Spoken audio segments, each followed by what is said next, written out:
EcoGal.com, and Evie, the Eco-Vegan dog.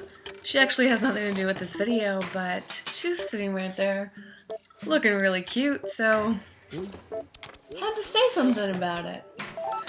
Anyways, today I am going to do a simple Q&A. Somebody asked me, Mike from, where are you from, Mike?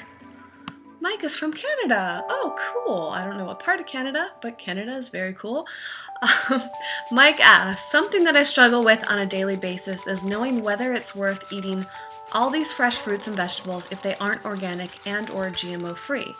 I feel it could almost be bad for you to start eating a lot of stuff like fresh strawberries if they are just covered in pesticides, or having some corn or other vegetables if they are genetically modified or covered in pesticides as well. When you are consuming that much stuff that could have toxic chemicals on them, is it really any better for you than, say, a piece of chocolate cake or chicken or fish? I try to buy as much organic and GMO-free food as I can, but when I can't for whatever reason, I wash it as good as I can. My question is whether or not it's even worth the effort. Is eating a meal full of pesticides and GMO any better for you than anything else? Love this question, and I don't think that the answer is that simple, and I'm certainly not a nutritionist or dietitian or scientist by any means, but this is something that I'm really passionate about and thus read a lot about, pay attention to, have a lot of conversations about. So here's my opinion on that question, Mike. I feel like eating fresh fruits and vegetables is very important. Eating fresh food at all. I really support the whole foods plant-based diet, so really trying not to eat a lot of processed foods. No meat, no dairy, no animal products at all. And this is for a number of reasons, but let's just focus in on the health reasons for this question.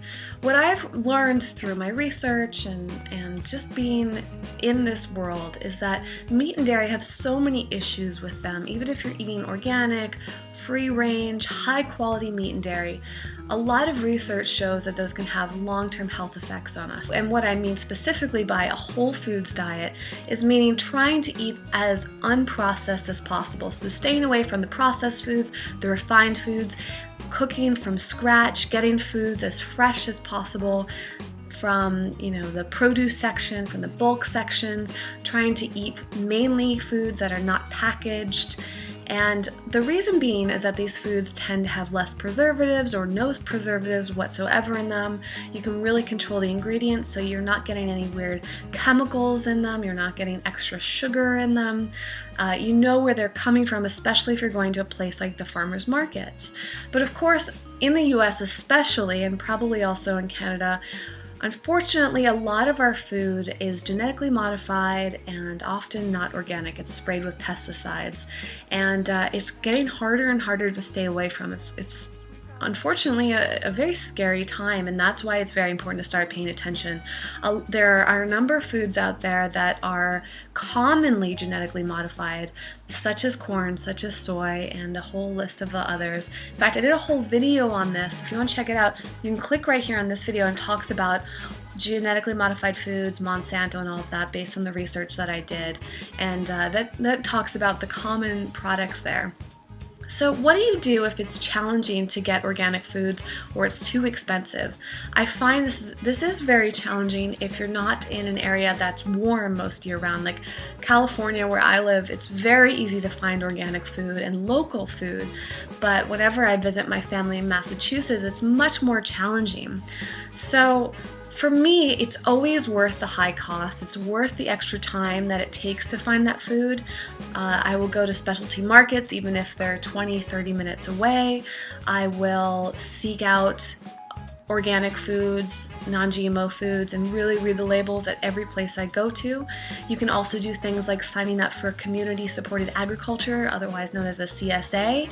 There are many all across the country, and they can deliver food, or you can pick food up from a specific farm that you might not be able to get at a store.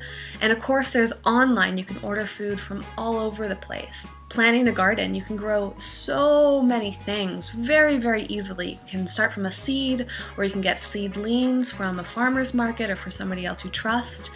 There are all sorts of different ways, but the main question here is, what do you do if it's not available? Let's just say it's a last minute thing and you really want this specific type of produce or product and you don't have the time to grow it, you don't have the time to order it online or go somewhere far away. What should you do? What should you buy there? Should you starve yourself, or should you eat foods that are maybe whole foods but aren't even vegan, as you mentioned, like chicken and fish? Well, again, I still say it's very important to eat plant-based, but it also is important to eat cleanly. Luckily, there's a great resource called the Dirty Dozen and the Clean 15. I'll put a link down below. Basically, this is a list of foods that you should always eat organic and never eat non-organic because they tend to be covered with pesticides. And it's also a list of foods that you can safely eat even if they're not organic. So really it comes down to doing your research and being prepared. A lot of us are very tempted to always have access to anything we want and have lots of variety in our diets. But for me, we have to be cautious. I feel like the quality and what's actually in a food is more important than the taste. Eventually our palates will change, so if there's something specifically that you love but you can't get organic and it tends to have lots of pesticides,